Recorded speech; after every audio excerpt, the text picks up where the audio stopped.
Well then, welcome back to We Can't Spell Success Without You, PowerPlan Brand vs Brand Challenge.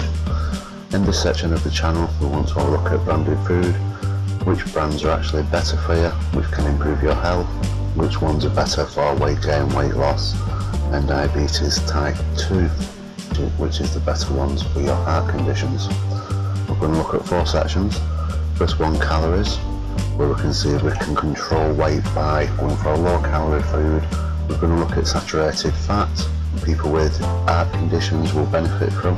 We're going to look at carbohydrates and find low carbohydrate food help rather than irritate diabetes type 2. And the final section we're going to look at is costs. Assuming that we buy a branded product 3 times a week, how much can we save to be healthy eating the same sort of food but by switching products over a 12-month period? So the first thing what we need to do is log onto the internet and type in nadiet.info in Google, and that will take us to our web page, We Can't Spell Success Without You. Click on downloads and then click on the brand versus brand food challenge icon. This will give us a list of all the foods that's available in categories such as canned food, ready-made meals. So today we're going to take a look at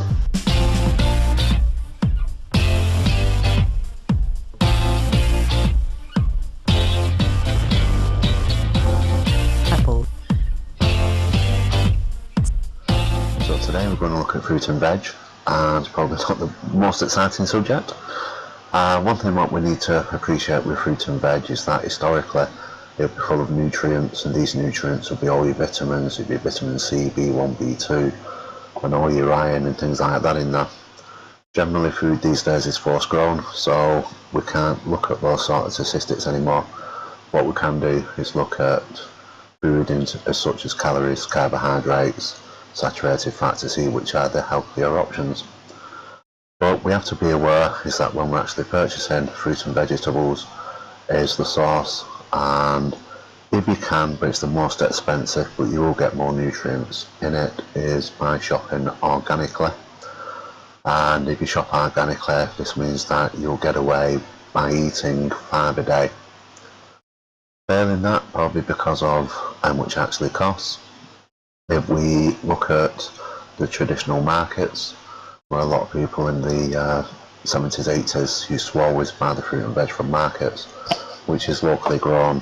It's not quite as good as organic, but it's far superior against supermarket type fruit and veg. And so if you can, buy from your local markets, your locally grown products, and by doing that you'll get away by eating 6 a day. And finally, you have your supermarket fruit and veg, which has been force grown. It'll have a lot of chemicals in there, it'll have very little nutrition value with your vitamins B1, B2. But it's cheap, and a lot of people go for cheap these days. If you're going for supermarket vegetables, then look at having 7 a day. Right, so today what we're going to do is look at fruit and vegetables. So if we look at the website, we have fruit and vegetables here, so we click on it and that comes up with another list, and today we're going to look at apples. So we click on apples and you'll be prompted to open the sheet, so we'll say open, and that takes us to the information that we will need to have a look at. We'll look at the actual product. So if you're looking at a tin of ravioli, most people will eat the entire tin. In this case, it's apples or fruit and vegetables. We need to have a look at how much there is in each food per 100 grams. So when this opens, we can see this column here, which is number of calories. Every document is already sorted in the number of calories, so anything at the top of the list, so supermarket fresh apples are the least number of calories at 47. If you want to lose weight in this situation, try and go for the supermarket ones. However, the organic, which is always advertised as being far better for us, is 53 calories. So if we want to lose weight, we want the supermarket fresh ones. If we want to gain weight, we'll go for the organic fresh apples.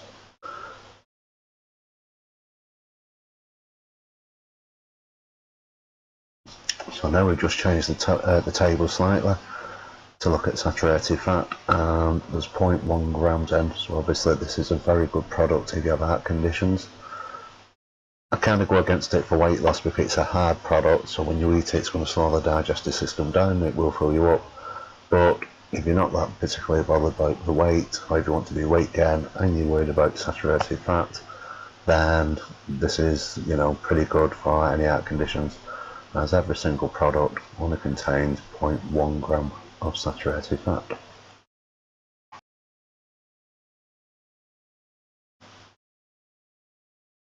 So finally, looking at carbohydrates, which is the tables now been sorted in that, we find that the ones which are better for diabetes and sugar control is organic fresh at 11.6 grams, and supermarket comes in at 12 grams. And typically, as I just said, the locally grown or supermarket kind of sits very nicely in the middle at 11.8 grams. Once again, so each apple in effect has 2 teaspoons of sugar in there.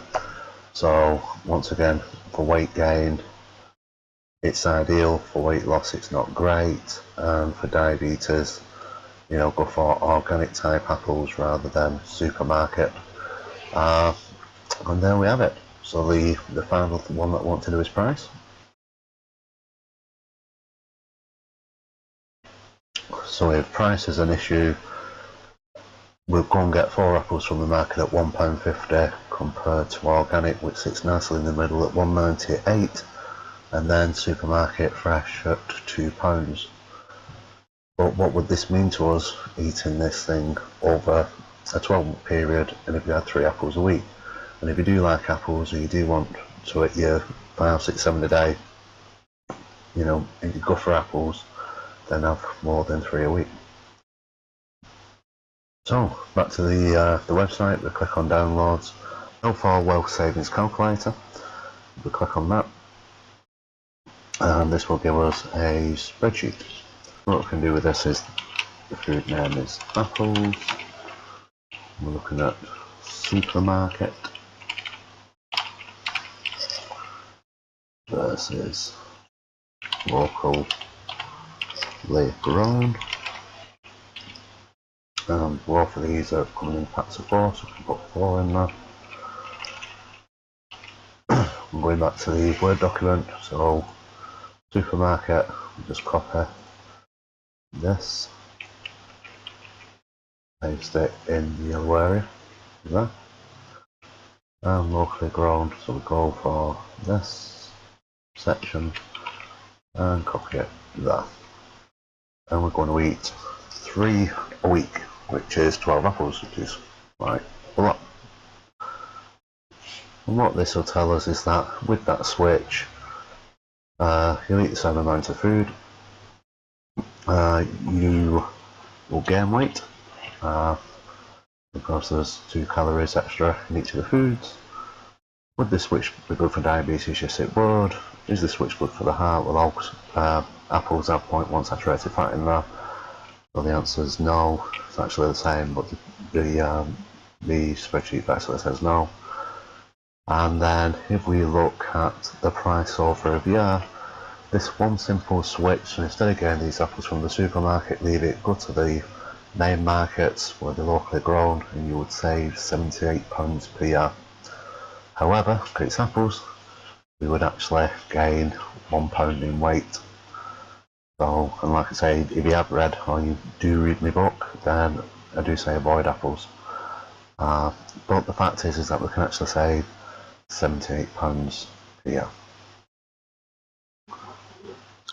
So that's it for this brand versus brand food challenge. I hope you found it useful, and now we know, which products you need to lose weight, gain weight, saturated fat issues, and of course diabetes type 2, trying to avoid sugar. By switching, we can actually adjust our budgets accordingly. So thank you very much for watching this video, and we'll see you soon.